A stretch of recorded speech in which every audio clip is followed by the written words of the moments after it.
And then we come to China. We've carried several reports on China's wolf warrior diplomats on this show. Abrasive government officials who are anything but diplomatic. Nothing beats the latest diplomatic firestorm they've triggered, though.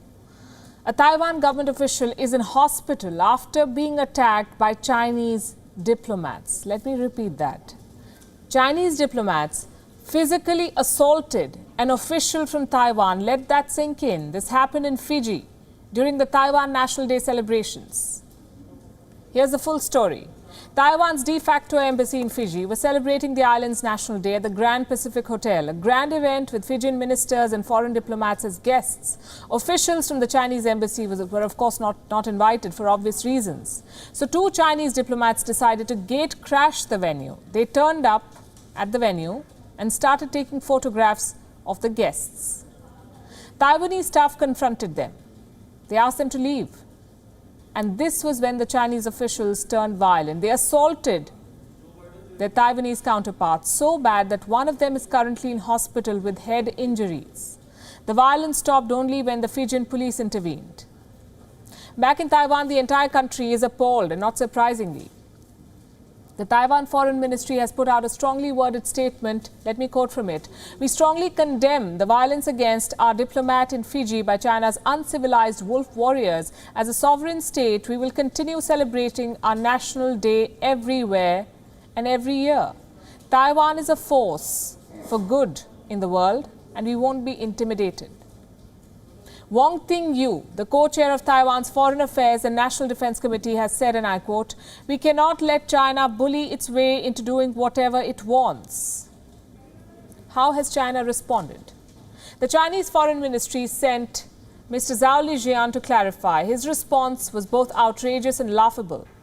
He flipped the entire story. He accused Taiwanese officials of being provocative and assaulting Chinese embassy staff who were at the hotel apparently to carry out official duties. Which duties were these? He has not clarified that. 首先，台湾在斐济根本没有什么所谓外交官。 First of all, Taiwan has no so-called diplomats in Fiji. The Fiji government has long adhered to the correct position of the One China principle, and in 2019, it ordered Taiwan's commercial institutions in Fiji to refrain from using fake names or promoting the concept of One China, One Taiwan or Two Chinas in Fiji. China appreciates that. The relevant reports you mentioned is totally inconsistent with the facts. Taiwan is like a thief crying, "Stop thief."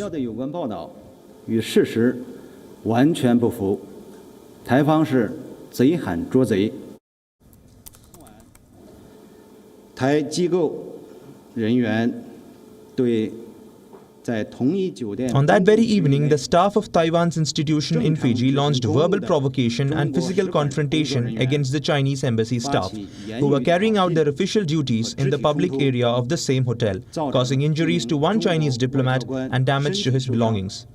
The Chinese embassy in Fiji has expressed grave concerns to Fiji over the incident and demanded the Fiji authorities to conduct thorough investigation and hold the Taiwanese personnel accountable in accordance with the law. 对此进行彻查，并依法追究台方人员的责任。 In accordance with the law, says Mr. Zhao Lijian. Which law is he talking about? The ones that do not apply to China's wolf warriors. What happened in Fiji is not an isolated incident. Chinese diplomats have bullied their way into several official meetings abroad. In 2017, an intergovernmental meeting hosted by the Australian Foreign Minister in Perth had to be suspended due to the Chinese delegation. They just could not stop shouting. Chinese diplomats kept interrupting the speakers over the inclusion of Taiwan in this meeting. In 2018, a Chinese envoy was asked to leave a diplomatic gathering on the island of Nauru. The president of the island state himself described the Chinese officials as an insolent and a bully for speaking out of turn.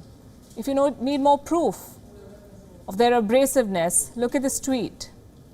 Just this year in February, the Chinese Consul General in Kolkata threatened to eradicate a Twitter user. Eradicate is the word. Just like the coronavirus. He threatened to eradicate him. Abrasive, combative, aggressive and now violent. China's style of diplomacy has progressed from bad to worse. Chinese diplomats come wolf warriors are in urgent need of some re-education. Thank you for watching Gravitas on WION's YouTube channel. If you want to stay up to date with what's happening around the world, then subscribe to our channel and don't forget to like and share. Thank you very much for watching WION. World is One.